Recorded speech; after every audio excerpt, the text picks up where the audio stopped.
listening to the Plan Podcast. Michigan's elite political podcast is about to begin, live from the birthplace of the Republican Party.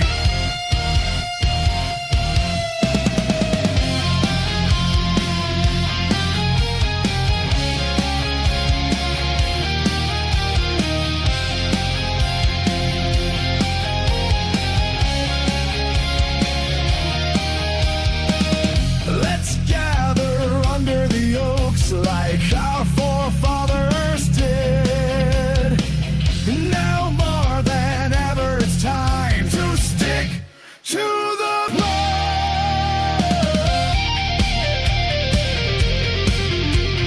Oh, that's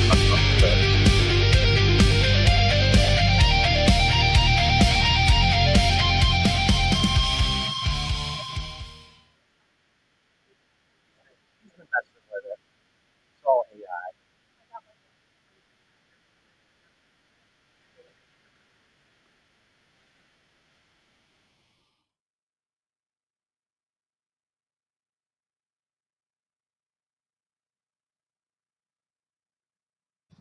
So, Kevin, there is a little line between your microphone, and the rock under the oaks. Yeah, well, this is just the intro part. Okay. Welcome to the Stick of Land Podcast, ladies and gentlemen. We'll just shoot it right on over, guys. I see. I'm Kevin. I'm here with Russ, and our special guest, Marcy's here as well. Go ahead and take away. It's another Monday. Kevin, ahead of the curve 3 weeks in a row. 3 weeks in a row. I booked Marcy, Jankovich, I don't know, Thursday. Oh, I was going to play that one video. Not over the weekend like normal. And I was, all week long, I was like, how are we going to top last week's episode? Right. With Jackie Eubanks from Michigan Fair Elections talking about ranked choice voting and what a wonderful job she did at that in such an important topic. Yes. And I'm like, okay, we got to keep that momentum going. Who am I going to get? And then it occurred to me that the Under the Oaks birth date celebration is Sunday, July 6th. Yep, next week. And that would be for our next stream. So I says, oh, we have to do an episode on Under the Oaks. Yeah. You want to play that video, by the way? Yeah, that's fine. Yeah, let's and do that. We'll introduce Marcy on here. And yeah, most people know who Marcy is on this stream anyways. In the shadow of the mighty oaks, thousands came to discuss how to rid our country. Hold on. Uh-oh. I'll get the video up. You guys can see it, but the people can't see it, and that's not very nice. I was all excited too. I know. Well, you get to watch it again. We get to watch it again. How about that? Kevin will fix it. Chris Yeah. Baird put that together a couple months ago. It was pretty cool. Mm-hmm. AI is a wonderful thing, I guess. Yeah, it does some cool things. It makes you all look creative, but yeah, really, we're not. We're just pushing buttons. You got to be creative to create it, to feed it in. Yeah. Why isn't this doing what it's supposed to do? Oh, that's why. I was going to say, your other stream, that's all you do is play videos. Yeah, but I don't have it set up for videos on this one, and I totally forgot because I'm an idiot. Yeah. Grandma's Boy podcast is all video oriented. Yeah, because I'm lazy. I'm all by myself, and so okay. Of course, that thing always goes off. Yeah, that's supposed to be off. I don't know why. Okay, here we go. Now the people can see it. Let's start it over. How about that? All right, let's get excited again. Yeah, let's get stoked. It's the Republican Party's birthday and shit. Of the mighty oaks, thousands came to discuss how to rid our country from its shame. They knew the evils of the chains. Thousands of Americans forced to become slaves didn't match with the Constitution, which guaranteed every man would be free.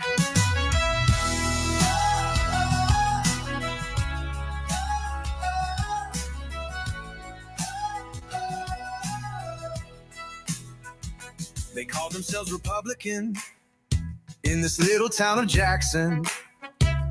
And they knew their fight for this worthy cause would change the nation's fate. They took an oath for unity, and that passion still remains today. Many fights have been won, but many more are still to come. We know it won't be easy to defend this land of the free. The Jackson County Republicans stand together. We are JXNGOP.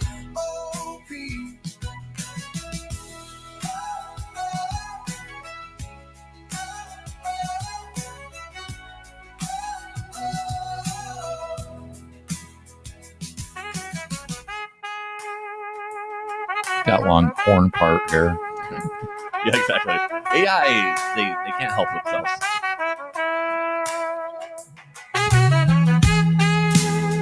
Oh, the walls together.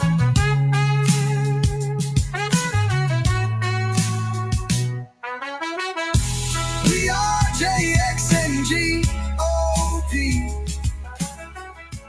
We are JXNGOP. Well, that's a thing. Kevin, that is a cool video. Now, Actually, I hadn't seen it. I only previewed it real quick. So. It's not totally to represent the Under the Oaks. No, but it's a Jackson GOP video, but no, it is very cool. I thought it was fitting to put it on the show today. yeah, there's that one picture. That There's a lot of pictures of Chris. Yeah. Well, Chris and Marcy. Hey, well, there was the one picture you sent me. I'm gonna pull that up real quick. Oh, I'm going to introduce Marcy. Yeah, absolutely. Everybody, I this like is Marcy Jankovich. She's a longtime member of the Jackson GOP and also the state director of Women's for Gun Rights.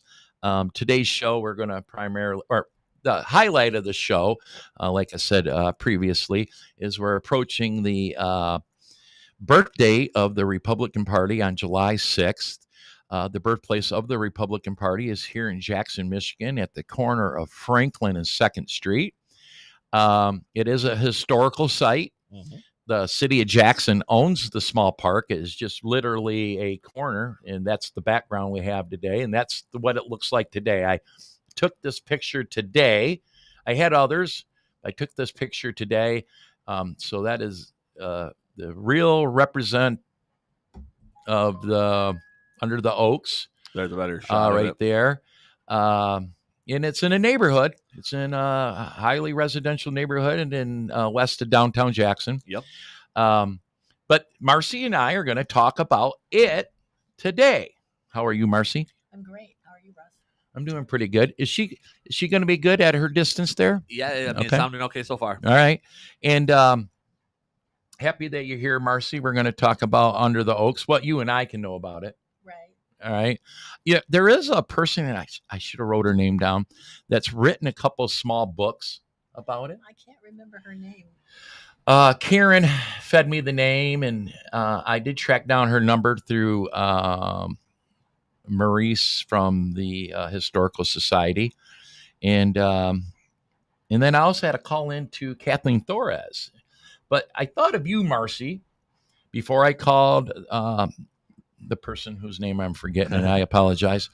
And I had texted Kathleen. She had to call back. And I thought, you know what? Let's just do Marcy. She's been part of this for a while. I've been to every Under the Oaks commemoration since 1990. Oh, wow. Can we move her microphone just a little closer? Yeah, we'll just bring- a tad. Bring And her you'll in be a all right. little bit. She's There coming we go. through, but I'd rather make sure. Yeah, who was? Oh, we had Caleb Blanke. We were in the chairs over here. He had a little bit of a distant issue that I didn't realize. We didn't realize until I was watching the stream. It was fine though. I'm going to read this to set it up. We heard this before, but this is from the website of Experience Jackson, and of course, as we're approaching the birthday of the Republican Party, they're profiling it on their website. Jackson, Michigan holds a significant place in America's history as the birthplace of a major political party. Let's dive into the remarkable story behind this pivotal moment. On July 6th, 1854, over 1,000 gathered in a Jackson hall to protest a recent expansion of slavery. The hall's cramped conditions and poor ventilation led them to move the meeting to a nearby park. It was here, under the shade of ancient oaks, that a group of the party's candidates was designated. The group of abolitionists were the beginning of the Republican Party. The conversations held on that quiet street corner set the stage for the Civil War and the eventual Abolition. yeah, thank you, of slavery. Over the years, politicians from all walks of life had visited the historical spot, and they got a really cool picture. I should have sent it to you. Anyways, that's Experience I think Jackson's. that's the picture I have, actually. They've got like a old. They're there. Well, it's similar to that. That's somewhat cartoonish. Hold on, people. Well, and what you should know is it was really nearly 10,000 people. Was it? Yes. And At least that's what I've heard over the years. now I mean, it looks like there's a lot of people there, according to this drawing. now in 1854, a lot of them homes weren't there yet. No. No, the homes in that neighborhood are old, but they're 100 years old, not 1854 old. So there's probably room for that. You couldn't do 10,000 people in the area now. No. Now, It'd not be good. we have had visits from a lot of different people. There's a backstory you should know. Okay, let's hear the backstory. The backstory is that when Congress passed the Kansas-Nebraska Act, Yep. that made slavery legal in some states and not legal in others. So it was legal in Kansas, but not Nebraska. And the Whig Party and the Free Soilers and there was some Democrats, but there was another name that went with their Democrat name, were anti-slavery. They were abolitionists, and they wanted to get together and they wanted to fix that. So they talked about it in Ripon, Wisconsin, and they talked about it in Exeter, New Hampshire. All they did was talk. So they like to say in Ripon that they're the birthplace of Yep. the Republican Party. And some claim that Exeter is the birthplace of the Republican Party because Noah Webster was there when they talked about it. Actually, they kind of fooled around and conceived it in those places. But she was born here in Jackson, Michigan, where we actually held a convention, nominated candidates Right. that led to 6 years later, President Abraham Lincoln. That's right. The Ripple, Wisconsin thing always comes up, especially in political circles. And the location in New York.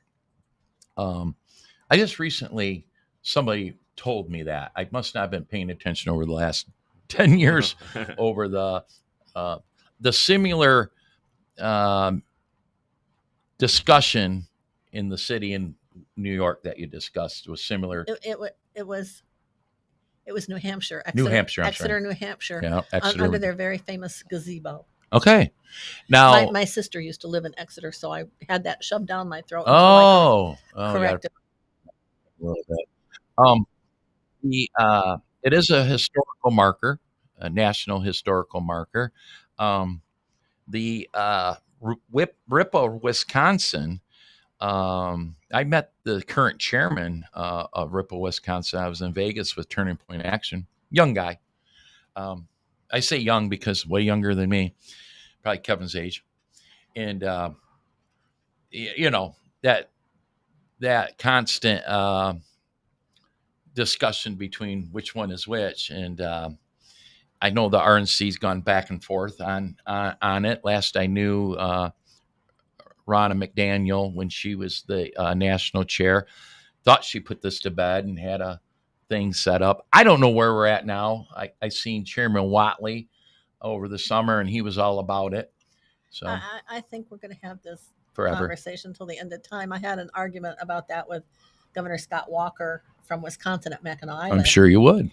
And we were at that famous bar that everybody gravitates to because it stays open till 2 a.m. Yeah. And he had a beer and I had a beer, and we were. You've been drinking a lot of beer lately, Marcy. You're not a beer drinker. This was several years ago, and so we were elbow to elbow in this bar. Yeah. And he said hi, and he introduced himself, and I told him I was Marcy from Jackson, and I said I have a bone to pick with you, and he said really, and he looked very surprised. I said yes, you guys talked about the Republican Party in Ripon, and you fooled around there, and it might have been conceived there, but it was born in Jackson, Michigan, when we held a convention. And he said, I'll drink to that.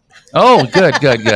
But I think what I was trying to get at before I lost my train of thought, which I do often, is that the site in Ripple, Wisconsin is an old schoolhouse, and the property that it sat on was privately owned, and it sold to like a strip mall or something.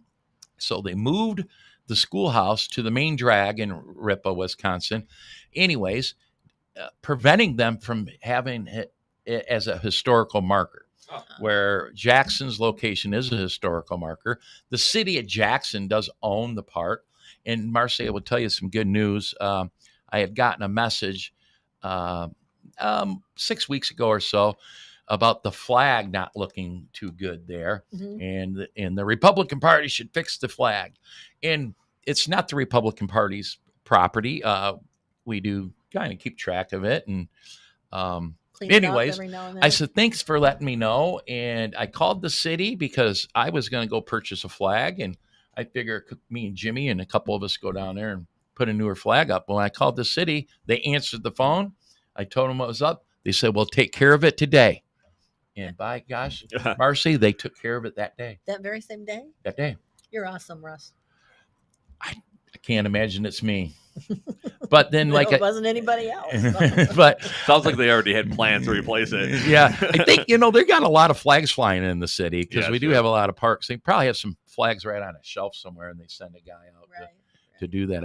I would guess we do have a lot of flags flying because the city does have a lot of parks, probably too many.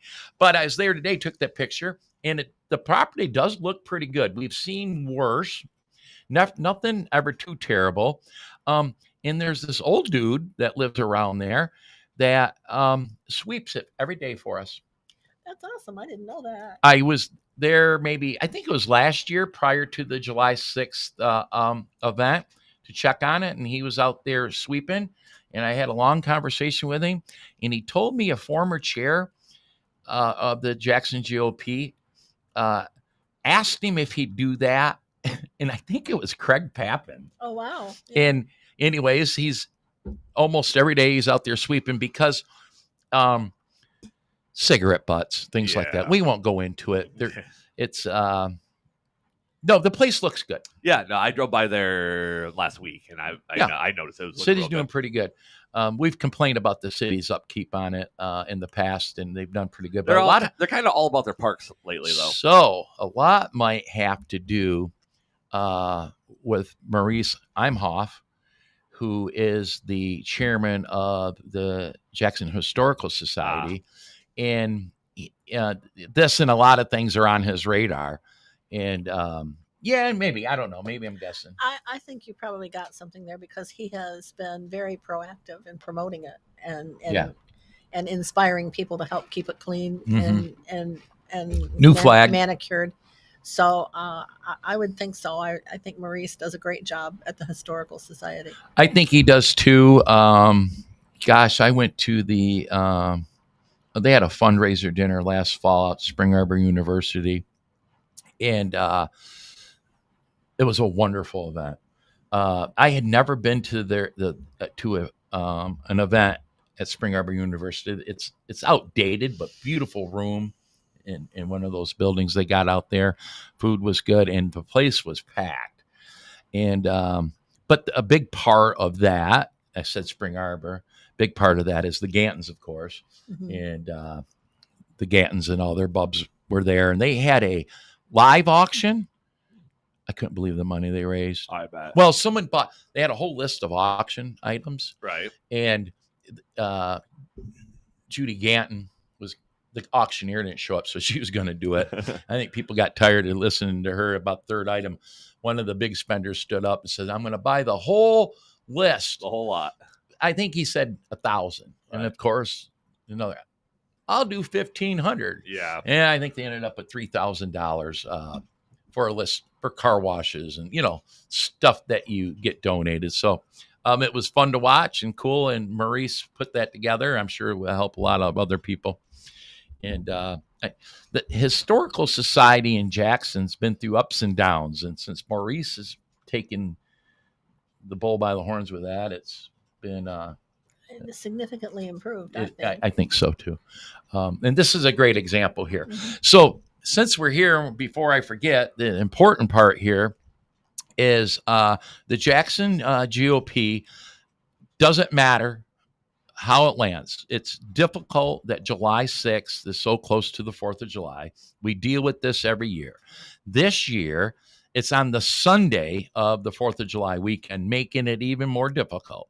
If it would have been on the Monday or Tuesday or Wednesday, it makes things a little easier. But we will be hosting a gathering, a celebration. It'll be a small celebration at the Under the Oaks location, Sunday, July 6th at 2 p.m. And it just a small celebration. You know how we do, Marcy. Yeah. What's the address of the park again? You know what? It's 418. Gosh, hold on. I meant to write that down, Marcy.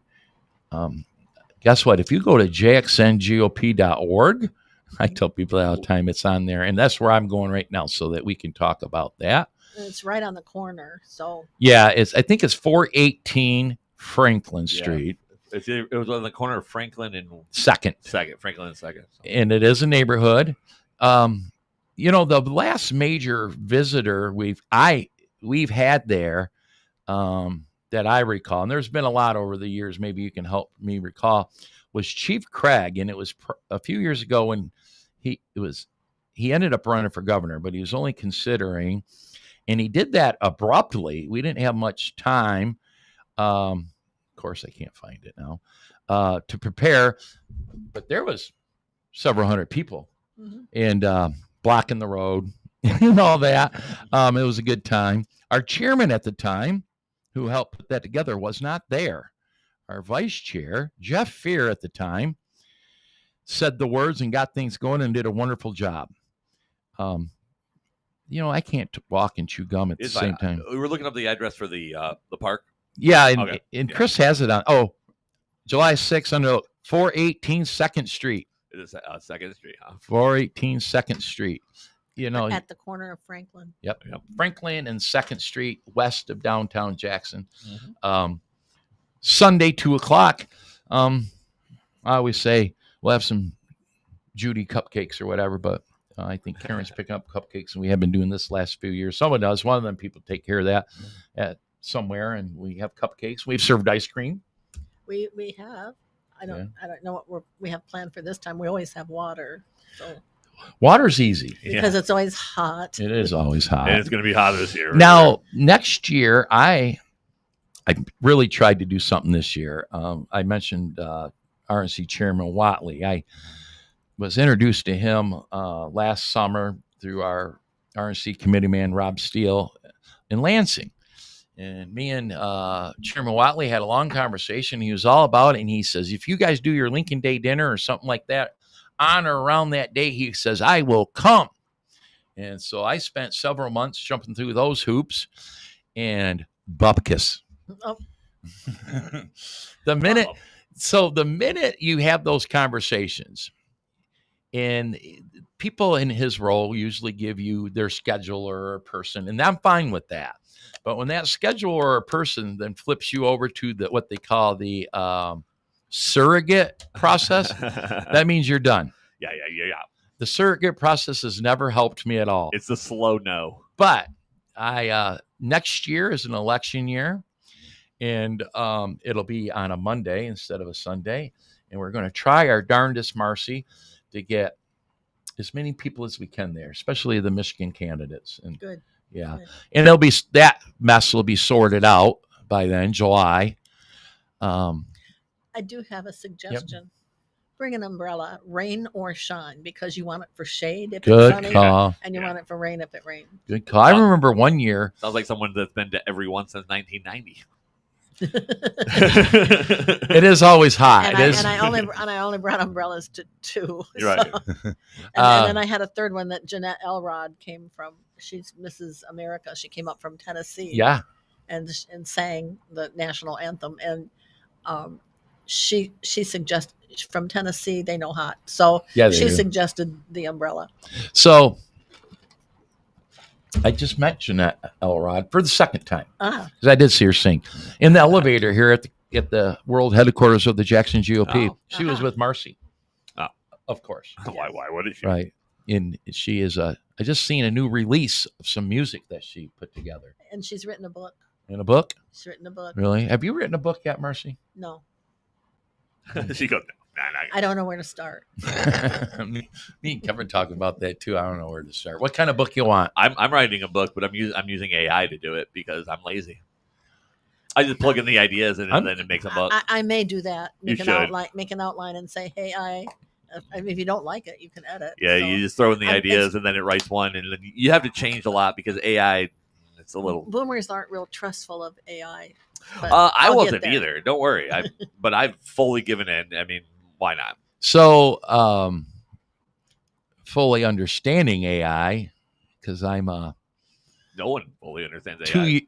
I'm a late boomer, 67, and fully not understanding. But it's here. Kevin uses it on a small scale, and Chris Baird, our chief of staff, uses it, and He uses it our all, cool yeah. little video that A we lot put larger. together there. Yep. Yeah. But I was related but unrelated. I see where Tesla, our buddy Elon, has come up with Tesla houses Oh yeah, I saw that. he just Yeah. released a motorhome too and a motorhome. for $15,000. I get that. So why is this car's 100,000 plus, but you got a motorhome for 15 grand? Well, here's the problem with Because he's motorhomes. been gouging us on those cars. Oh yeah. Well, I mean, you can buy a Tesla for $30,000. Oh, But they're like the low end. But the problem with the motorhomes, because California is, of course, leading the way as far as everything needs to be electric. Motorhomes, just like semis, are set up to go long distances, but they still have the same batteries. They still only have 300 to 600 miles range. That's not Oh. enough for a motorhome or a semi. oh, Then true. you got to charge it Yeah. for a little bit. Come on. And you got to It's- find it's- a charging place. Well, that's not as hard as it used to be, especially in California. Yeah. But Have you seen that massive charging station that they have at the West Side Myers here in Jackson? no. Yeah, they got. It's There's got to big. be 10 of them. I went to. I don't know who's using them. It's Jackson, but I never see a car there, but I haven't either. last week. I went to and I always park at that end. One North, just to have a drink and some food, and they have a charging station there. I parked right in it. I didn't care. I don't care. Yeah, the city of Jackson's got them in front of City Yeah, Hall. and they have so. them in front of And that's the cool. dispensary over there by Best No Buy. one's got a problem with electric cars. It's the mandate of Yeah. electric Tell cars. me I have to. Yeah, telling the automakers that you have to. If there's a market, there's a market. Yeah. There it is. Now I'm not gonna lie, I've always kind of wanted a Tesla because they are really nice vehicles. Yeah, I hear. And they're fast. They're real fast. I rode in one for the first time last week. Oh, did you? Yeah, the Uber drivers. The apparently. Uber driver. Yeah, Uber I was drivers. in Washington big on that. D.C. and So we're going to get into another Well, reason I had you here several today. Uber, and you actually had a cheaper rate if Oh, they had a Tesla. In LA, they have, I don't know what they're called. I forgot the name, but they're fully automated Uber. yeah, I've heard And I guess they're cheaper. But so you don't have to hire a driver. Once the car's paid off, it's paid off. I haven't had I've only had to get an Uber a handful of times ever in my life.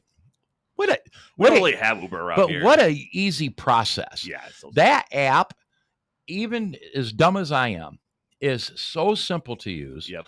And you're right; they give you all these different options of what kind of car you want. There's different Yeah, price you to can get them. an Uber Black here- Here I am. I'm stuck in Las Vegas. I need to get to the airport. I don't care what car picks me up. I'm going to go with the cheap one here.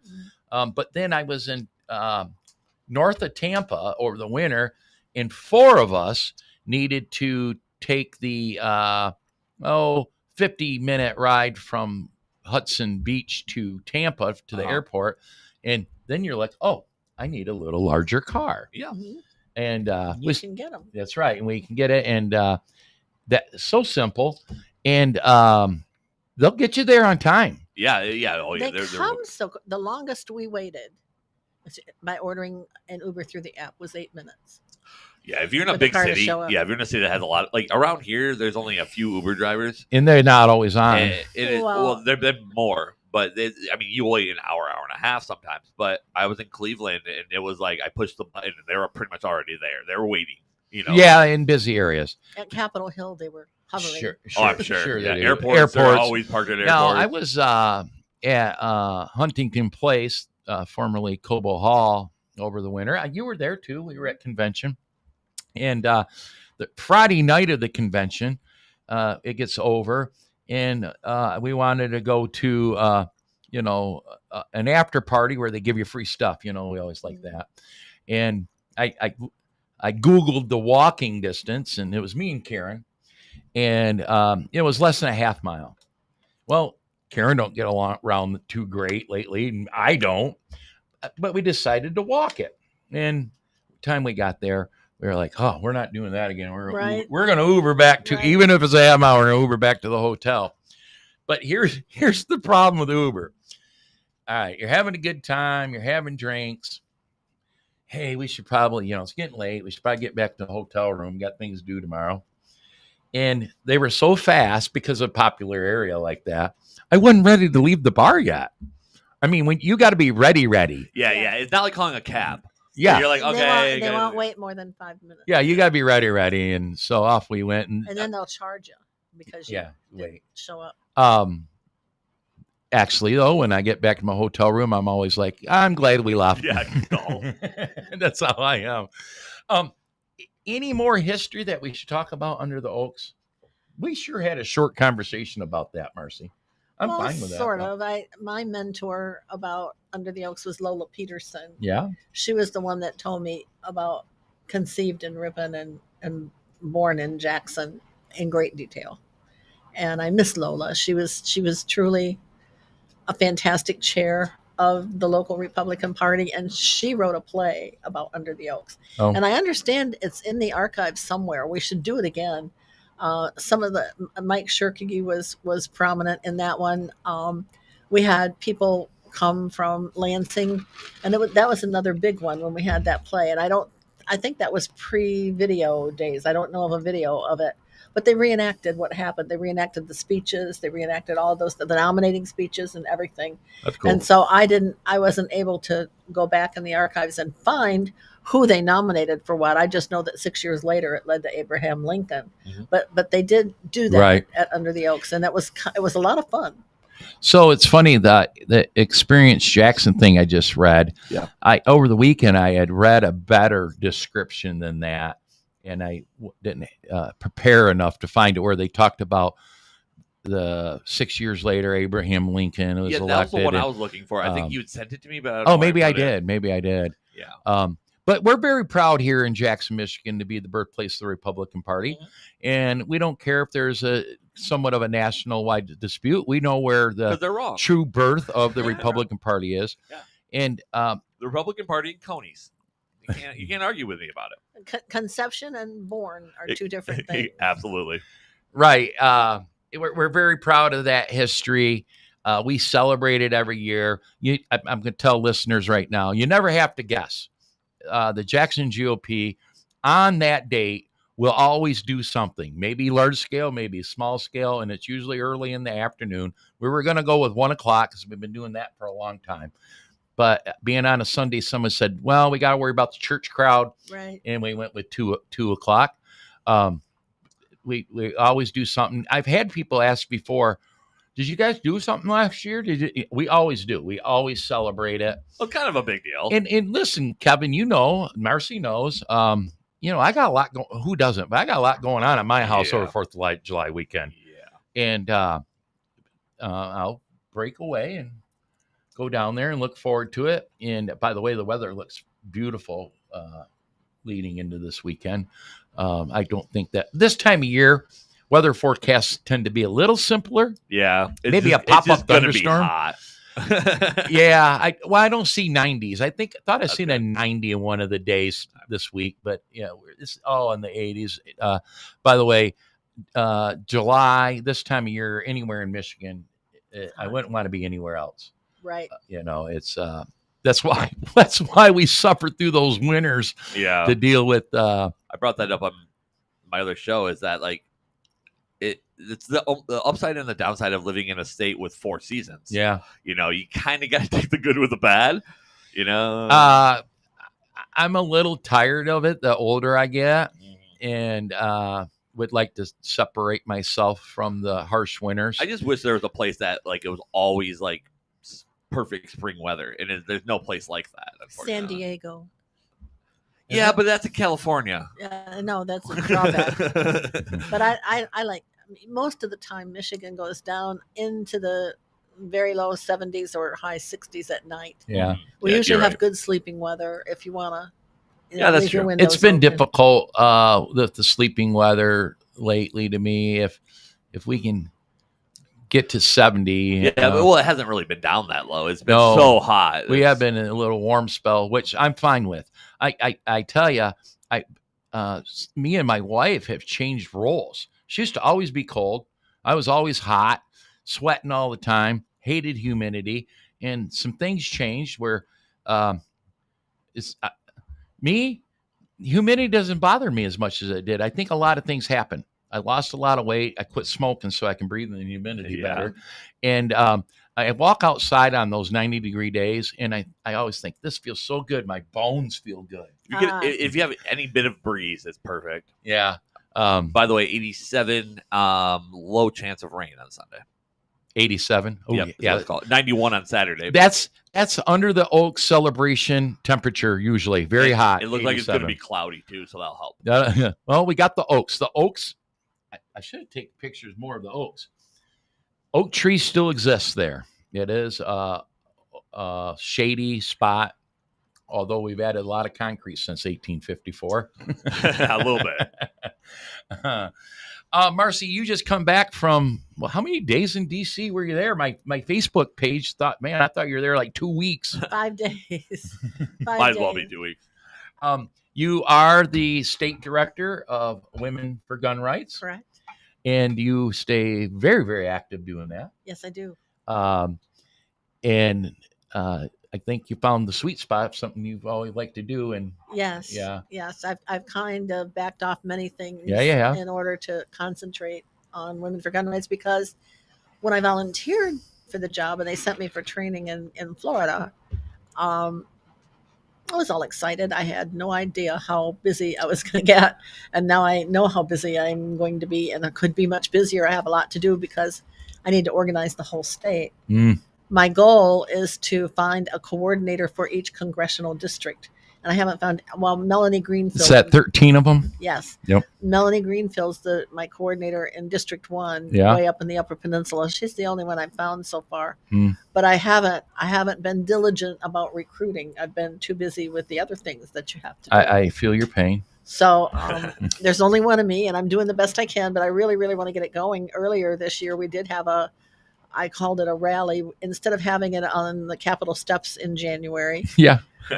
we had it in the House office building. I was there. It was a And- wonderful event. And that was a good turnout. We had a lot of legislators, and I also concentrated on staffers, because part of what we're supposed to do is build relationships. And I have learned, as you found out, becoming friends and making relationships with those schedulers and staffers is very helpful. Yes, it is. And At so, the end of the They're day, the they gatekeeper. rule the roost. They're yeah. the gatekeepers. right. Yeah. And in Washington, it's even more so. It's I'm very I'm difficult. sure they are. In fact, what we did was we called it the fly-in. We do the fly-in every year, and every Michigan or every state director flies in to meet with their senators and representatives on Capitol Hill. And neither one of mine senators wanted to meet, but I was very successful at meeting with John James and Lisa McLean. But I lost my train of thought. The exciting part of it was that we all fly in. We have training we fly in on Friday night and Saturday. We have training on Saturday night and on Sunday. And then on Monday and Tuesday, we meet with our elected officials in groups of 3 or 4. I had 4 on my team. There was me from Michigan. There was Allison from Texas. There was Stephanie from Louisiana, and Lori from Illinois. So there's 2 senators that come to mind that I And would we love only- to meet from a couple of them states. Well, I was the only one who actually got to meet with the elected official, because they were deep in session. The big, beautiful bill is, Yeah. Yeah. and so Is the timing just by coincidence in the big beautiful bill with you guys being there? You guys probably had this scheduled out a long time ago. No, we said it. We look at what the session days are. The session Mhm. days don't come out till December, and then we choose when we're going to go. Last time we went, they were replacing the speaker, Oh. so we had, sometimes the representatives will pop in, and you mostly meet with their representatives. So we always asked to meet with their aide, who was for judiciary, because that's generally what we need to think about for the Second Amendment, because that's what we promote is our beautiful Second Amendment. So on Monday, when we got there Monday, we met with Senator Kennedy from Louisiana. That's my point right there. Yeah, I was waiting for you to say it, man. But we didn't meet with him. Yeah. We met with his staff. You walk in, and there's this huge alligator named Alfonso that greets you. It's a fun time in his office, and they have snacks and treats that they give out. And then we also met with Senator Cassidy, who's also from Louisiana. And we didn't even know there was another senator in Louisiana with Kennedy. so, He steals the show. So that was delightful. And I can't remember which representatives we met with that afternoon. It was their representatives. So, they basically, what happens is we go into a meeting, the person whose state that is takes the lead, and the other people do pictures, take notes, that kind of thing, and make sure that we ask what we want to ask for. Right. We particularly wanted the short act left in the bill, and the other 2A. That was my next question. What is your direct ask from our legislators at this point in time? Because the big one was the short act. Explain what that is. That's an act that, okay, so there's a couple of things. Number one, suppressors. Oh. People also call suppressors silencers. Yeah. They are not silent. Oh. I don't know why people think they're that quiet, and I don't know why people think noise is dangerous. Hollywood.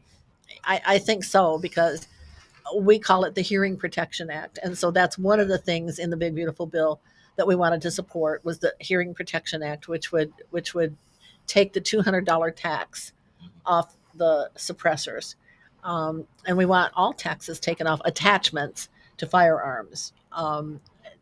There's no reason these attachments are. A gun is a tool. We want them to concentrate on perpetrators, not tools. Right. So that's part of what we talked to them about. And then the short act has to do with the length of rifle barrels. And if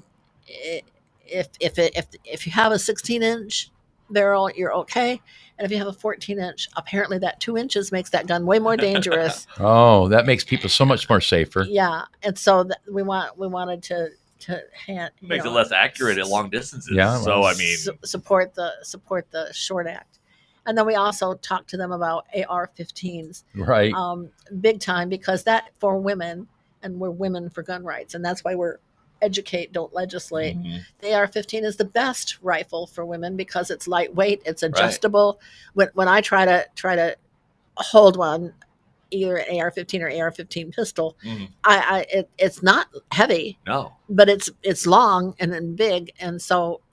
Right. In my opinion, I think it's the best rifle. It is. It's the most for accurate. Everyone. So if you're if you're easy to use, if you're waking up at night and the bad guy is coming through the door, and you've grabbed your 2-year-old and you've got your 2-year-old at your side, that AR-15 is far more accurate than any pistol you might have down that long hall. Absolutely. And you can have a optic on it that gives you a much better sight picture. Mm-hmm. And I it's my favorite firearm for women in rifles. I have pistols. I have lots of firearms favorites. Right.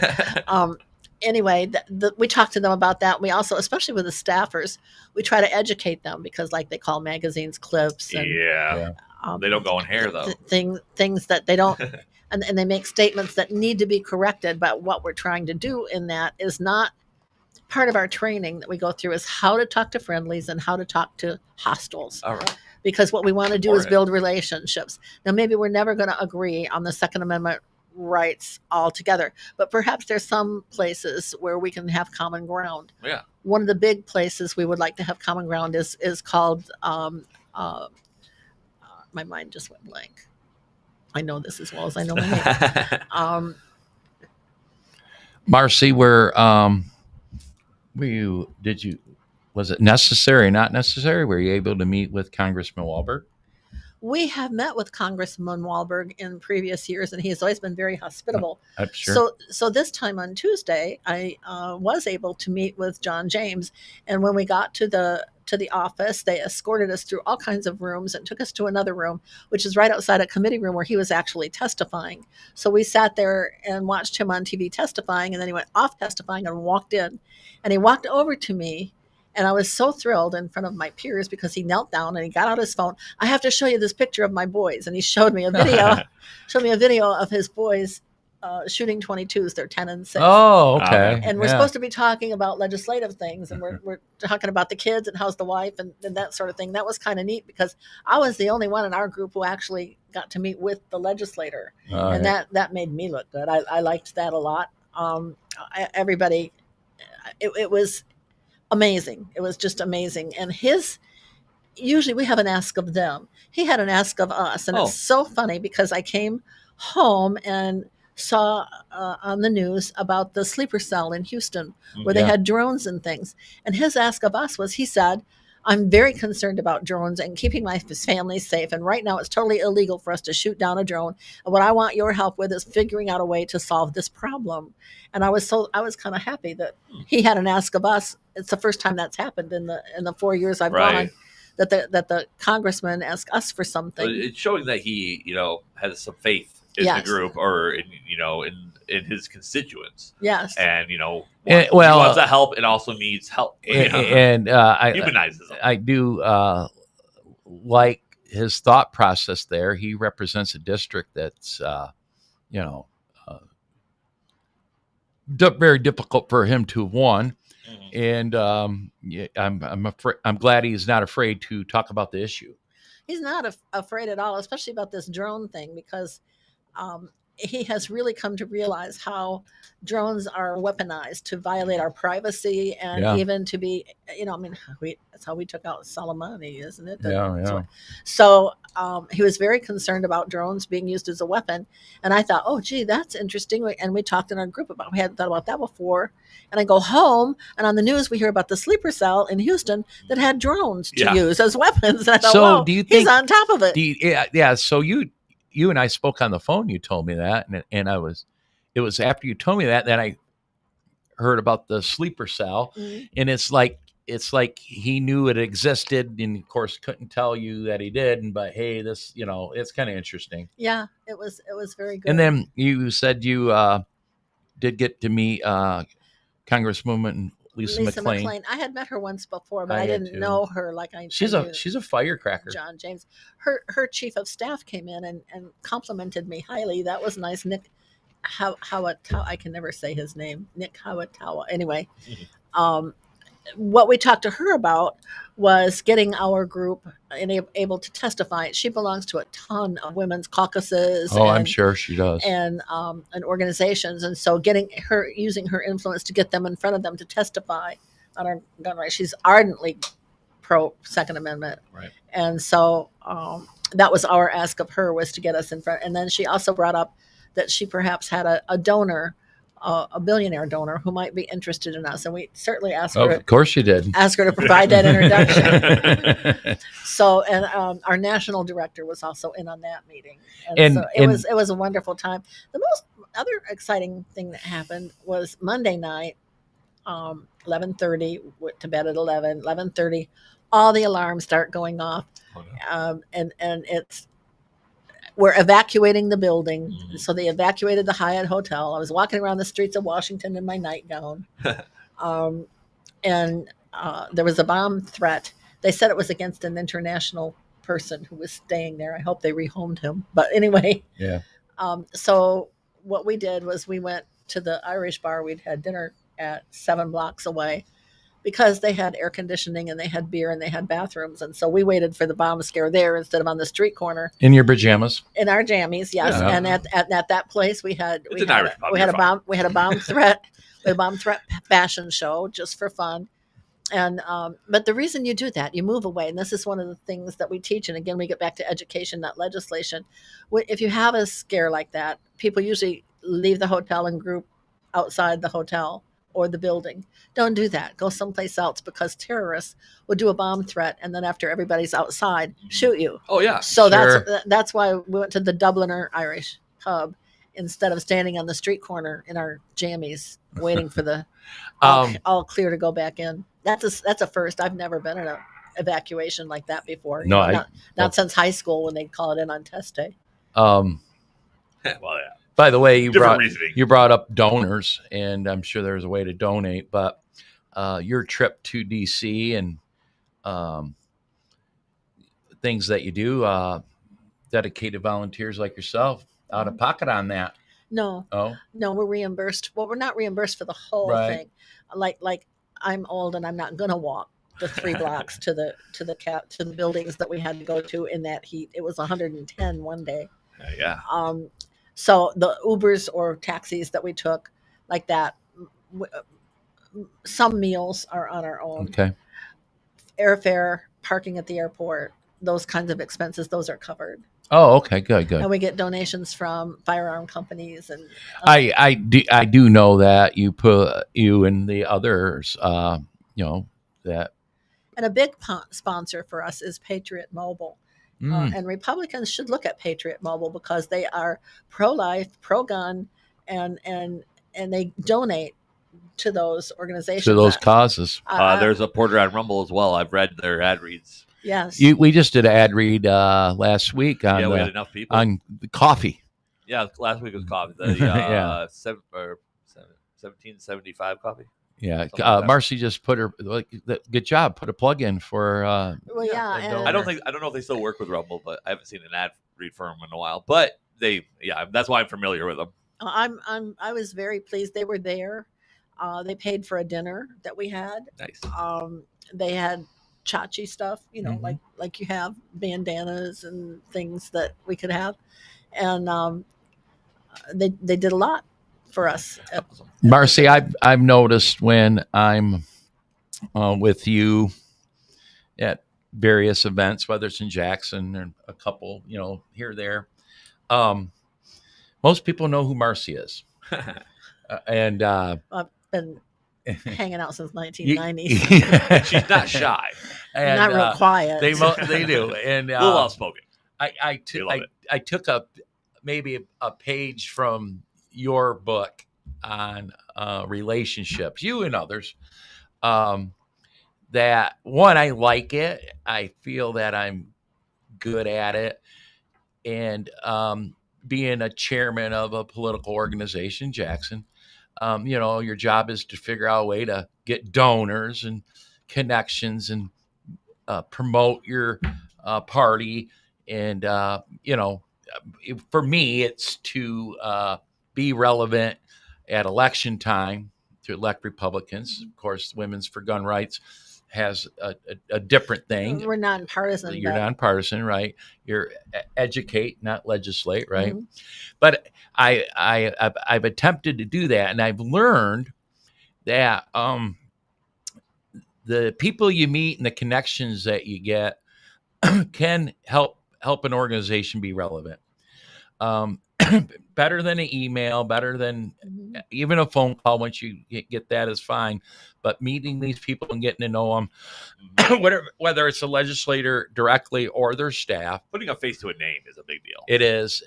And I found in my role here in the Jackson GOP, gosh, we've tried to fundraise for the decade I've been around with limited success. We've never had a gob of money, even when we've had, hey, we made 8,000 or whatever.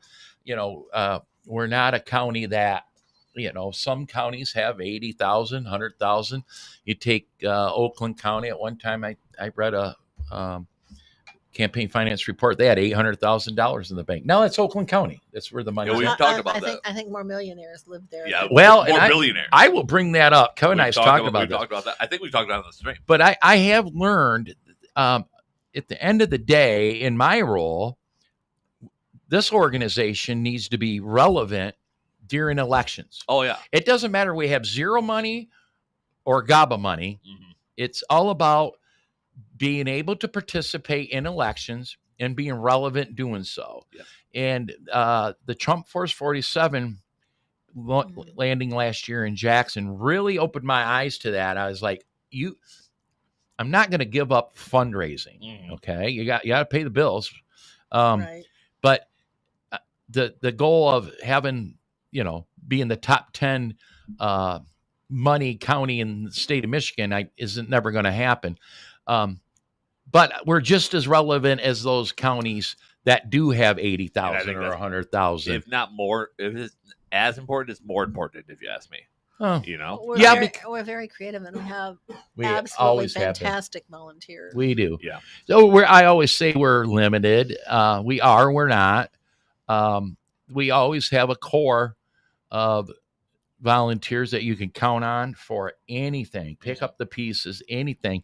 And just because a person isn't here moving the tables every time doesn't mean that they're not behind the scenes that are very valuable. And I bring up Vanessa, our secretary, for example, and she's busy. She's got a plate full. She's fighting solar issues in her township. She's on the school board and on and on. But at the end of the day, she's always she has there. Grandchildren. And grandchildren. Always at their games. And I coined the phrase a long time ago. You got mama bears out there, this whole school board movement that's been happening for a very long time, thankfully. It's not mama's bears as much as grandma bears. Grandmas are at the school boards fighting for them children. Yeah, my sign in our rally we had on the Capitol lawn in Washington, D.C. in 100-degree weather said "Grandmas for guns." Love it. I love it. Yeah. Gosh, I was going to bring up you.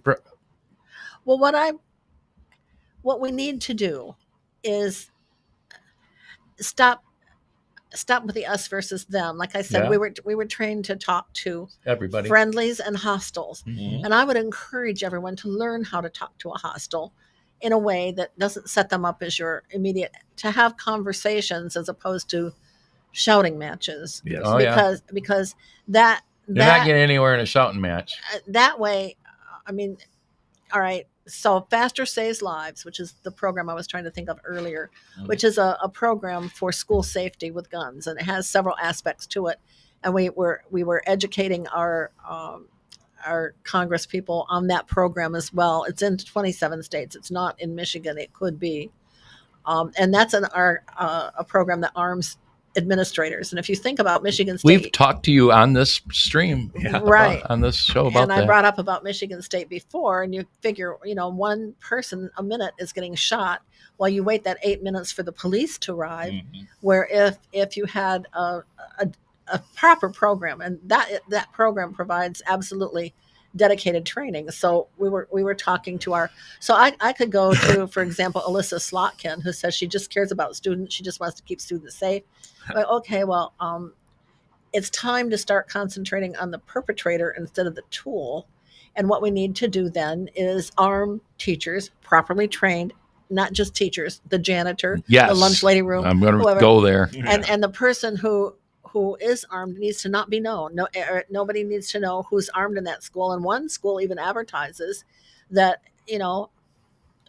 be aware, our staff is armed. If you try to hurt our students, we will kill you on the outside of their school. And in the 27 states where they've had Faster Saves Lives program, there's never been a negligent discharge, and there's never been a school shooting. And in fact, I'm told that the Nashville shooter went to one school first that had the Faster Saves program in Tennessee and decided to pick a different one because they had that program. Imagine that. That falls into the whole security system thing.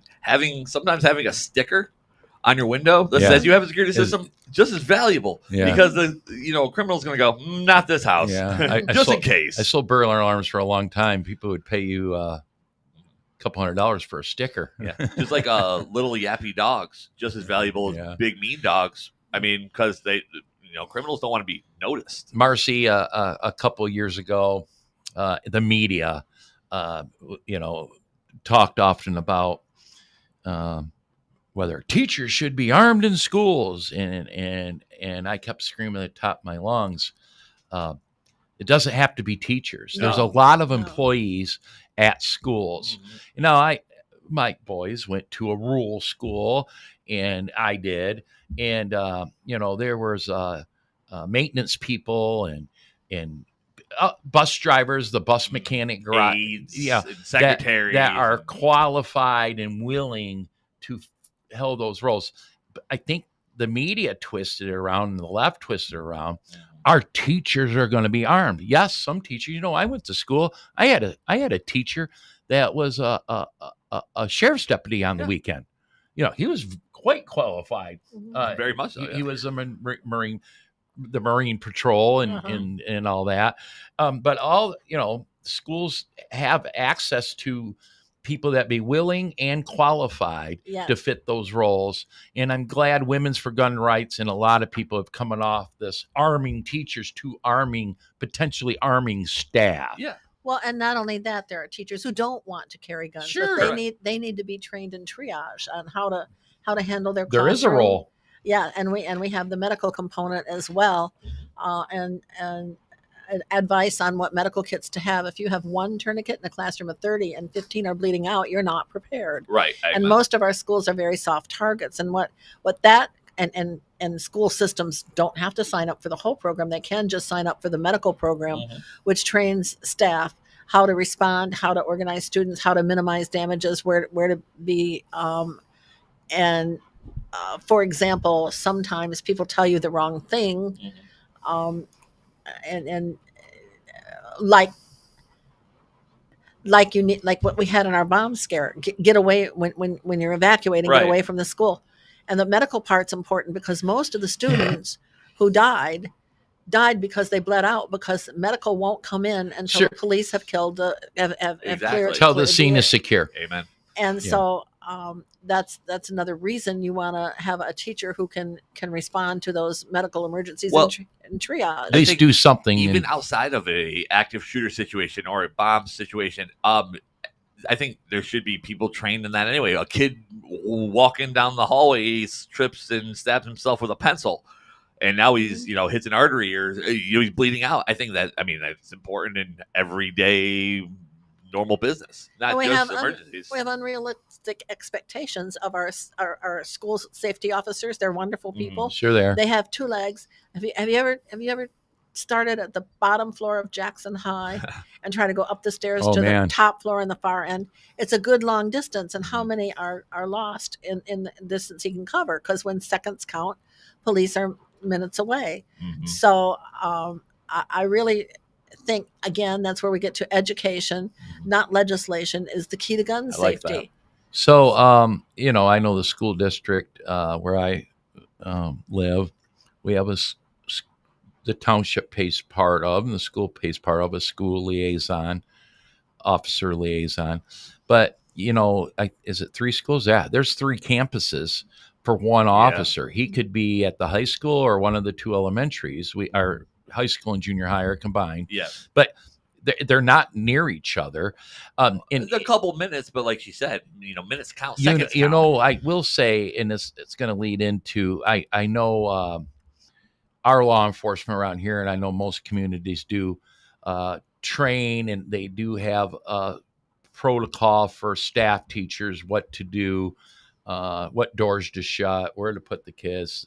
And the sheriff has talked to us about that because his opponent back in the primary last time tried to say that our law enforcement never practices for that. No, they do. They do that. That's the thing. But something that I always thought was interesting in the community I live, and we are a marijuana township, the biggest in the county, one of the biggest in the state. And part of the money for there's an annual application fee to be in the marijuana business in our township, up to, it's like $5,000. And that money can be used for law enforcement to help enforce marijuana laws. But where this ties in, we have 2 marijuana compliance officers that work full time during school hours. And yes, they are checking the pot shops and the grows and all that. But we know this, if there is a problem, they can respond. Mhm. on top of the officers that we already have on Right. patrol. They are officers. We've They are had- police officers.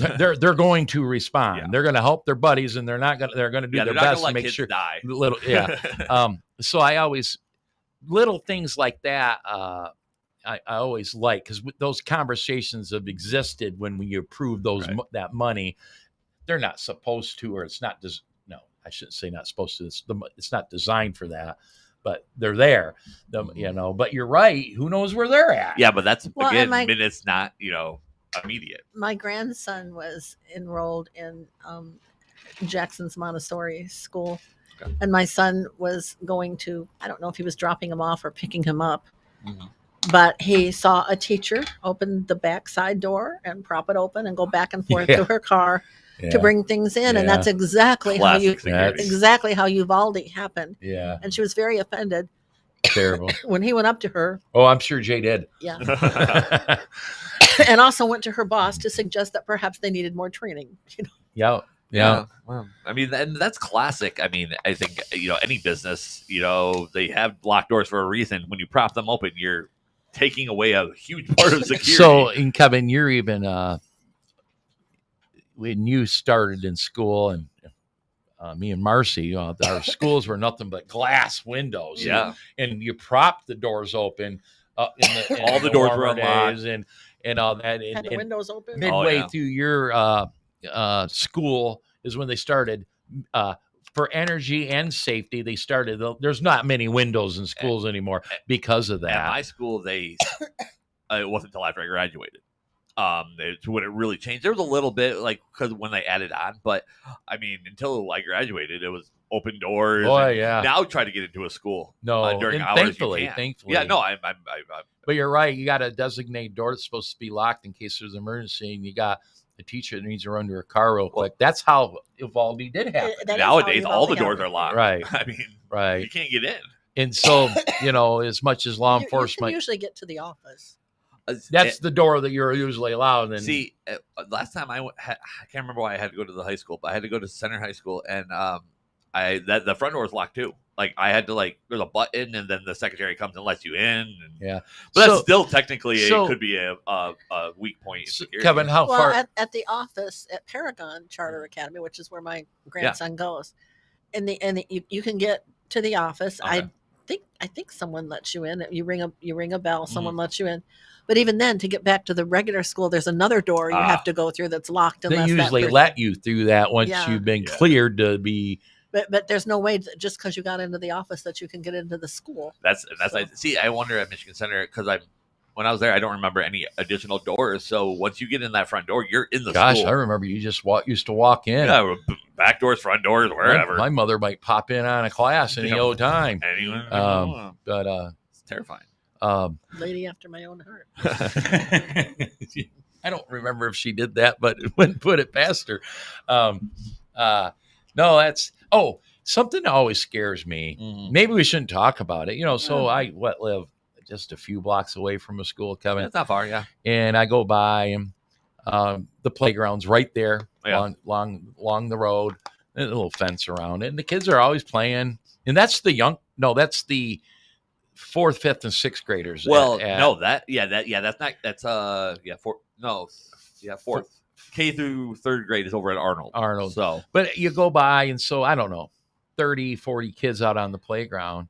There's always I don't know if they call them yard duties or not I anymore, but there's there's always some a kind of person aid. out there. Yeah. And I always think that's a pretty soft target. Yes. It's one you might have the building secure, but you're putting the little kids out on a playground. I'm thinking probably shouldn't mess around and find out over there. We were just talking about my redneck neighbors in that neck of the woods. But In the Facebook chat, someone just Sean Connor said, I remember doing lockdown drills at Columbia and just staring at the thin glass and then surrounded by wooden doors and thinking, well, all this is pointless. It's you true. gotta try I mean, somehow. It's but- someone said the other day in my other show in the chat, they're talking about having lock picks, and someone's like, "Yeah, I have a lock pick. It's my 45," Ah. and it's true with a wooden door. No, I forget what they call them. They have a gizmo now that the teacher shuts the door and they put a thing around the handle, and they've even law enforcement showing how you can do it with a chair, to where if there's a crazy person in the hallway, they can't get in. But then again, you could probably I mean, better than having the door open, I guess. yeah, it's just additional locks, but I know. only law-abiding citizens. Armed staff. Armed staff, yes. Armed staff. Yeah, come through that door. Come on. Come with Well trained. Well-trained, yes. willing, armed Yes. staff. There's The shooting component of that program is comparable to a SWAT team. I imagine. That it isn't police training. I don't want to mislead anybody, but It's a metal door wedge. They're My, saying in the chat, is what you're talking about. I have seen the metal door wedge. my wife's mother, who's no longer with us, wonderful woman. She was a third grade teacher her whole career, and you wouldn't see her ever touch a firearm. She wasn't adamantly opposed, but this is the way she was. And this issue before she passed away wasn't a topic of conversation, but it was there when that long ago. And even her, and she taught at a major school in the Ann Arbor area. Even she agreed, yeah, there's probably some staff that would be well qualified to handle. She wouldn't have been. Yeah. So that's why that's a very liberal left area. You remember Betty? Oh yeah. Now that being said, unrelated to anything here, I see the emphasis on education right now. Yeah. Is the focus on matter of fact, the owner of this building just got an award. He claims he can teach kids how to read at kindergarten, first grade, and he's starting a charter school here in this building, and he's already started the matter of fact, I think I found a donor to help him do that. I'm really excited about that, but I can't find a donor for the organization I represent. Yeah, but you're not teaching kids to read. No. What was my point? The emphasis needs to be on first, second, third, and I guess fourth grade. Do you know that in public schools that you get paid more when you're a high school teacher than if you're an elementary school teacher? Okay. Where the core of education is second, third, fourth grade. You need them to be able to read time they hit fifth grade, hit sixth grade, third grade. Yeah. And they need to be reading. You got to learn how to read first before you learn how to do math, learn history, civics, everything else. And it hit me, especially Betty being a third grade teacher, her whole career. Boy, that is where the molding of a child really is. A lot of kids, once upon a time in another life, I was a special education advocate. A lot of kids hit the wall in third grade. It's a big, important grade. They have to be more mature in the curriculum. That's kind of where, when I was in school, you used to determine if you get held back or not. Yeah, that's when they started actually holding people back. Right. Third grade. I agree. Right. Well, it can be any grade that you're held back, but I do know. I just saw more of it, I guess, in third, fourth grade. There's a whole lot that's established in that little one's heart and soul by third grade. Sure. And so you need to get it so that they have that love of learning by third grade. Yeah. And that's very helpful. That doesn't say, lots of people overcome horrible things. Yeah. I don't know if it's true, but I had heard that previous too, that your high school teachers get paid more than elementary. I'm not and sure. if this is what we're talking about, you really need the brightest and the best. Now, you couldn't pay me enough to be a junior high teacher. Or high school. High school's a little better. At least junior high kids. Well, by 10th grade, if they really hate it, they drop out. So Yeah, that's true. Well, I'm just saying that little transition when they're in 7th and 8th grade are little pains in the asses. Yeah, there's a lot going on. Puberty and all that stuff. Yeah, there's a lot going on. I just thought of this when you were talking about, that those pivotal years, and I think of the teachers that I remember and had the biggest impact, or I think they were in that, between 3rd and 6th grade. I had some high school teachers that did, but my favorite was high school. But 3rd and 6th grade, are the teachers that I remember the best. Kevin, and you know him, I always say my favorite teacher was Keith Schultz. He was an English teacher. Well, a great guy. And, I have 10th, 11th grade, somewhere in there, maybe 12th too, English teacher. But gosh, you learned so much more than just English. Yeah, he cared too. in his class. You just learned more than English. It's hard to find those ones. He's long since retired.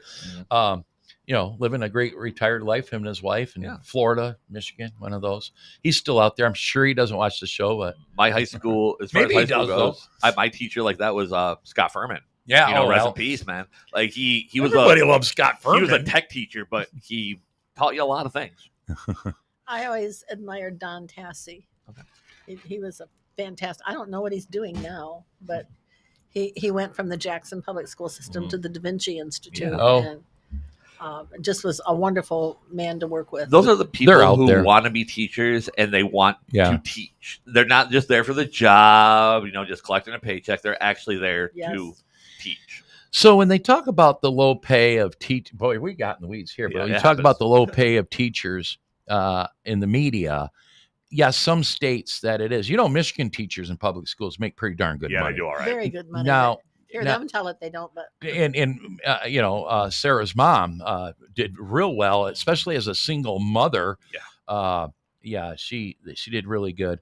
But I always give them credit where credit's due.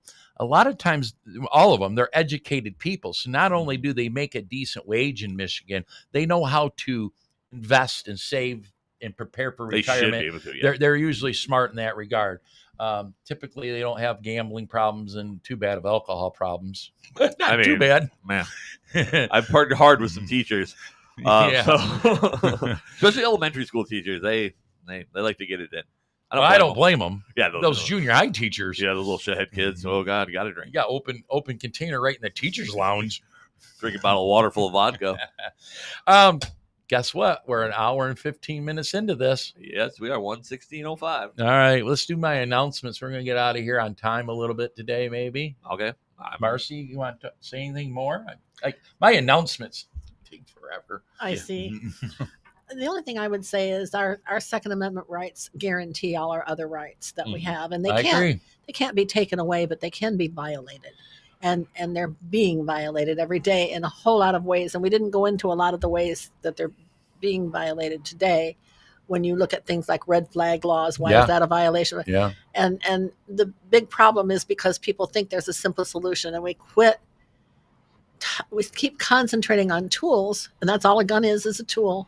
Mhm. I know one year when I was in Jackson County in the prosecutor's office, we had 0 gun murders, but we had people murdered with baseball bats Yeah.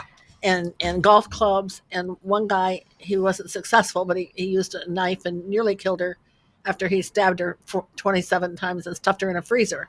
So we need to concentrate on Is that the perpetrating. taco guy? No, the taco guy. The infamous taco guy, Kip's Tacos. The taco guy whacked his wife in the head. I don't know what he hit her with. I don't remember, but then he cut her up and cooked her. But anyway, We don't know. I Yeah. love those tacos. I don't know if I ate her or not. I don't know. They're delicious. No, she wasn't served No, to I anybody. heard. So that was the biggest thing I learned in the prosecutor's office, is that what we need to do is enforce the law. Yeah. We aren't Mhm. enforcing the law. We got to quit plea bargaining away gun charges. If somebody violates a gun law, it needs to be Right. in Michigan. It's a 2-year felony, and if you're convicted federally, it's a 5-year felony. And the MSU shooter had a gun charge against him at the time. It had been reduced from a felony to a misdemeanor. Oh, geez. If they had only enforced the law, he wouldn't have been available to kill all those people. Yeah, well, and I mean, like you said, anything. I mean, I can literally go to any corner store and buy a knife, and that's just as dangerous. It's the whole idea of criminals. You can make as many laws as you want. Criminals are criminals, and criminals break the law. Look at Chicago. Stiff penalties do result in a lower reduction. You think they don't? I mean, Unless you're in Chicago. if you're If they're enforced, yeah. If they're enforced. If you snap and Yeah. you're not caring about all that, but the premeditated Yeah. angle, if it wasn't illegal to rob banks, they'd be more bank robberies, wouldn't they? I assume so. Yeah, I mean- I'd get one on my way home. Yeah, laws today. are important, and Yeah. as long as they're enforced. I mean, Yeah. we talked about California. That's, one of the big problems is they don't I enforce read- a lot of their laws. I read right over the weekend, I think it was right here in Michigan, police pulled over a 22-year-old and a 17-year-old. They found several firearms that were stolen, Of course. and all that stupid stuff. Well, they locked up the 22-year-old, but the 17-year-old, the youth detention place couldn't house him, and everybody scratched their head what they're going to do. They could send him home to his parents. A 17-year-old can be very dangerous, especially rolling around with stolen guns, hanging out with a 22-year-old. So right there, you enforce the law. I mean, Yes. you just let this. You've seen some 17-year-olds; they're big. Yeah. I mean, you Well, hear about and 17-year-olds. Having worked in the being adult. prosecutor's office, there are places you can send them, and there are places where they can serve till they're 18 and then be transferred to the Mhm. adult prison. It's Or they can be charged as adults, I think. Now, the first thing I Sometimes. thought, 14? is, I hope they at least put a tether on him so you can track where he's at Probably until he not. gets his court date. Probably. I mean, they just let him go that afternoon. Who knows what the backstory is and all that, but something about that doesn't sound right. Well, then that's a complaint I've had about that the younger generation, like under 30, is that a lot of times that's what's happened. Even in little things, they've been slap on the wrist and push Baby, through. And There's no yeah, repercussions. exactly. They have no repercussions for their actions, and there Yeah. are repercussions, Yeah. real life repercussions. Parents didn't show them there's responsible for your actions. Mhm. Exactly. I was with Matt and the kids yesterday at the park, and Forrest kept running over to the playground equipment that isn't open yet. I mean, Yeah. by the way, that's the worst. Could you imagine? Oh my God, if you're a kid. This beautiful new playground equipment that we can't use yet. And A 2-year-old. after 3 or 4 times, he stopped going. Matt made sure he wasn't going to go there no more. Yeah. Matt's not part of that. He's not afraid to display. Well, he's had Yeah. experience. Yeah. So discipline is there.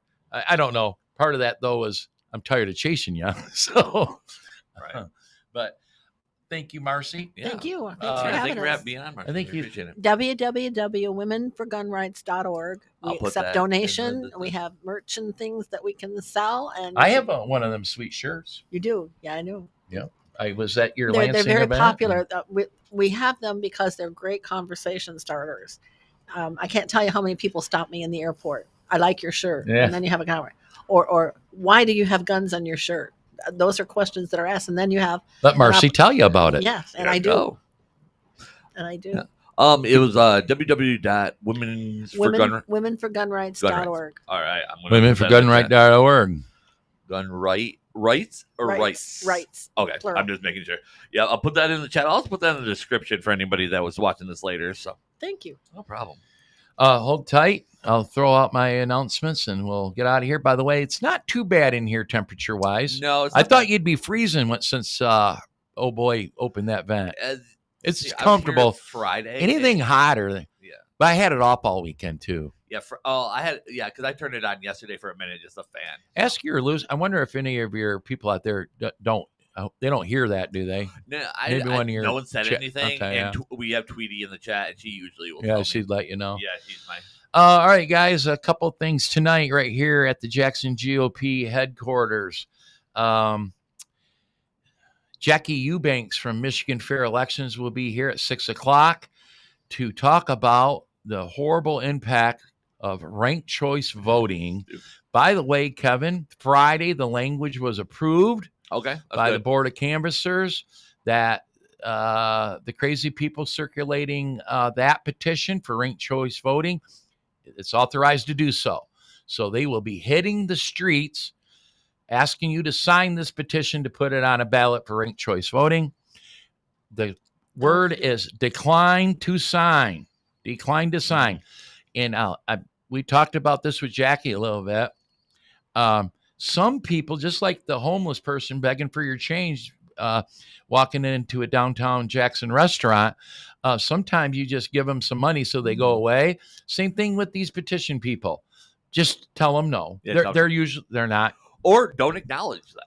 Right. If you have a hard time saying no, just keep walking. But you can come tonight live. Of course, you can check last week's stream, Stick the Plan podcast. It was an awesome stream. Jackie did a wonderful job. Yes, you did. Kevin, you and I did a great job asking questions. But last week's Monday stream, she was on, but she'll be here live today at 6 o'clock, free to attend. Come on up. No big deal. We're going to have some water here, so you don't die of thirst. And you can check out the beautiful Jackson GOP headquarters and find the negative impact that ranked choice voting will have on our voting system. They're going to ask that they're going to provide literature for us to hit the rest areas and stuff over the 4th of July weekend, because the word is that the petition circulators for ranked choice voting will be at the rest areas around the state. Right.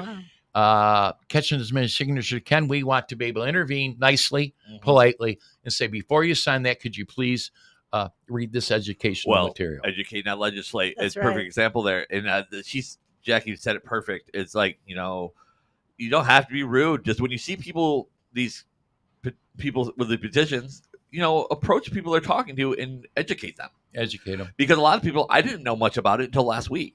And so unless they've got an army of paid circulators, how many people out there are going to volunteer to try to sell this garbage? they're out that there. Democrats Too exist, many. right? It always amazes me, Marcy. Yeah, They're out way, there. way more than you think. To me, I'm like, I don't even know how anybody could. But anyways, tonight at 6, come on out, check out Jackie, hear what she has to say. I think we'll have quite a few people up here. Responses. A lot of people are worried about it. We talked about that in depth. You take my mother, your grandma, Kevin. She's not going to vote no more. She go, that don't make no sense to me or something. That's what we're afraid of. Yeah. So Or they're worried that their ballot's going to be discarded because they're going to do it they wrong. screwed it up, right? You don't make it complicated. The left always says, make it easy to vote. That makes it difficult to vote. Yeah, you have to learn ranked choice, but you don't have to have an ID. So anyways, get up here tonight at 6, the Jackson GOP headquarters. You can find out where we're at jacksongop.org. Sunday, the 6th, under the Oaks, location 418 Franklin Street, corner of Franklin and 2nd, west of downtown Jackson. Under the Oaks location, 2 o'clock, we'll have a little celebration, celebrating the birthplace, the birth date of the Republican Party right here in Jackson, Michigan. That's Sunday at 2. And then, Kevin, can you pull up the flyer for Mike Rogers? I'm pulling up the website right now. I usually have it ready, and all right, I messed it up. Here we if go. you can find Mike Rogers one or something. Mm-hmm. So, the next Jackson GOP Under the Oaks speaker series will be July 10th. This one's going to be a little different. Here We go. worked a deal with the Rogers campaign. Actually, some advocates for Mike Rogers here in Jackson. So at 5:15, we're going to provide VIP reception and fundraiser for Mike Rogers in room 301 of the Commonwealth. And you come down there and eat some snacks and be nice to Mike, and he's nice to you, and donate to the Rogers campaign. That's $50 to attend that, but that also includes the speaker series that happens in the GOP headquarters at 6 o'clock that we do near monthly. So it's just a little different. Now you can also pay the $12 and just come to the regular Under the Oak speaker series and eat some pizza and hang out with people that you like. But we just added this 5:15 thing in the same building, same location. Right down the hallway. Yep. VIP reception fundraiser for Mike Rogers. I will tell you right here and now that $50, the reason why I went for this, I'm not opposed or, either way about Mike Rogers at this point, is 25 goes to the Jackson GOP and 25 goes to the Rogers campaign. So it's a great opportunity for the Jackson GOP to make a couple extra dollars. That being said, when and if other candidates announce for U.S. Senate, which none have, our friend Jonathan Lindsay has not, Bill Huizenga has not. He's the only candidate right now, other than a dentist out of Monroe, that I've heard rumor that he's pulled out. Oh, well. But as they develop, we will offer the same opportunity for the other candidates, and we probably would do the same for the governor candidates. For John James, okay, I'll write. Marcy's on the John James thing. I noticed that the other day. Hey, I there we just- go. I thought John James stay where he's at. I do. I think he would be fine where he's at. He wants to run for governor. I I know. also like Eric Ness, but it's too early for me to make up my mind. But I want all the candidates to be heard. Absolutely. That is our goal. We may run out of time, especially on the governor's end, because they're announcing like crazy. But our goal would be to bring them all here for a speaker series event. We'll get to them all or close. But this little idea of the VIP reception isn't a bad idea. We Right. will offer that to all of them that's coming. So I'm looking forward to it. Mike Rogers, July 10th, right here at the Jackson GOP. JacksonGOP.org. You can. And don't forget, if you're a candidate for anything, really, we have a professional podcast studio that your recording studio and podcast studio. If you're more than willing, you're welcome to use. Yeah, we have event space. If you want to hold a fundraiser, or if you want to educate, if you want to record something, Kevin will hook you up. We'll take care of you. We have all that. And then every Wednesday, we have partnered, the Jackson GOP has partnered with Americans for Prosperity. And every Wednesday, we get together at 11 o'clock and we phone bank. And Kevin, you know your dad hates making phone calls and knocking doors. Yeah, but you like lunch. Yeah, I do like lunch. So I've been coming and making phone calls. It's not that bad. Flyer for that. We do make it fun, and it's 11 to 1. We get together as a group, make phone calls. Right now, our efforts are to extend the Trump tax cuts, but they might settle that today or tomorrow because that's wrapped into the big, beautiful bill. But I guess AFP is geared up to just pivot to another I'm sure issue. I'm sure there's another The issues on their plate are right to work, and I like this one. I hope we do this one: the elimination of Michigan income tax. Yeah. So, regardless, we get together every Wednesday, 11 o'clock. You just pop on in. We do a little head count, and then we feed everybody at 1 o'clock. AFP likes to feed people. Yeah. You'd think there'd be a lot of fat people working for them, but they're kind of not. Yeah. No, I'm sure there are. They just keep them off. They send like them to out. feed people. But we do that every Wednesday at the Jackson GOP headquarters at 11. If you're here by 11:15, you can get in on the lunch. We have to do a head count, give it to the in-house caterer. Yeah, see, I usually come, it's like right at the By the way, end you of know the- Jackson GOP has an in-house caterer? Oh, wow. I mean, We have catering, yeah, well, there you go. events. Yeah, we can do catering. Yeah. There's not a whole lot we Judy's can't going to do. be real busy, isn't she, Marcy? Yes, she is. I'll let her know you volunteered her again. Oh, she knows. I think I've hit them all here. What else we got here? What runs my face? Oh, continue to like our Facebook page. Stick to the Plan podcast. And the YouTube. Yep. Subscribe to the YouTube. We are broadcasting live on Facebook now. We're so proud of that. So you can catch us We've live. had chatters in the Facebook chat the whole time. And you know, Old people like the Facebook. So Rumble, YouTube, and Facebook live now. But, you know, continue liking the page. That way you know what we're up to. And I always tell everybody, it's not a page that you're going to get inundated with a lot of stuff. Yeah. I'm on there once a week saying who our next guest is. Just put this in the back of your mind. The fair, Jackson County Fair, coming up August 3rd through the 9th. Jackson GOP always has a booth at the fair. We will once again. Are we going to go live at the fair? Kevin, I wanted to talk to you about that. I think we should give it. You know who is? Those bastards from Stars, Stripes, and Straight Talk are already talking about going live from the Maybe fair. we should join forces. No, we do a better stream.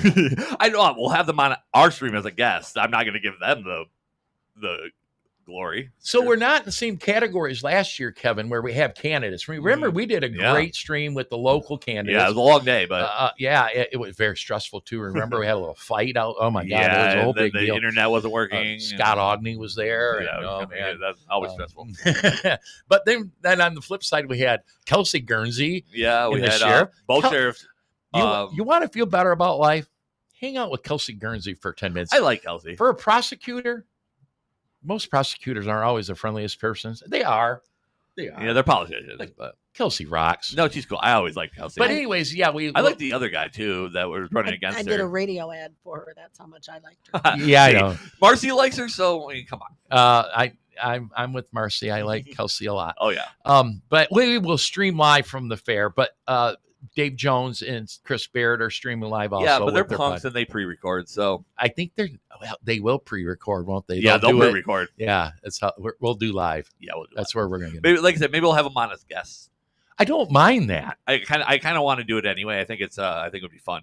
Yeah, I like those guys I anyway. thought it was real nice of Jackson County to start the fair on my birthday. Yeah, well, is it on the third? Well, I heard that's exactly why they did it. They wanted I'm to sure it celebrate was. Marcy's birthday, and they're like, first day of the fair, we're doing it. Marcy's 25th birthday. Yeah, somewhere in there. Yeah. I'm done, Kevin. Just Okay. get down here tonight, man, for the ranked choice voting. Like you said, Education. make sure you go to the Facebook, like us on YouTube, subscribe there, of course on Rumble, like the streams, comment. It helps us a ton, guys. We appreciate that very much. But Oh, God. super high views last week. over Yes, there, ranked choice yeah, voting. that was fantastic. Yeah. And we did well this week. And remember, you can always support the show, whether on the air or off the air, at ko-fi.com, ko-fi.com/STTP-pod. We appreciate that. And other than that, I Great got show, nothing else. Marcy. Thank you. Yeah, thank you for Thank coming you. on, Marcy. And other than that, we're out of here. We'll see you next week. I don't think we have anything planned. I'll plan something. Okay, well, follow the Facebook and you'll know, guys. All right, and we'll see you next week. We're out of here. Bye.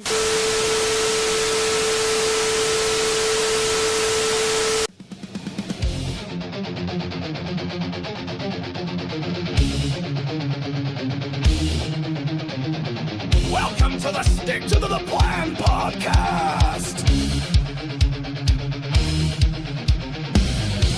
Michigan's elite political podcast is about to begin, live from the birthplace of the Republican Party.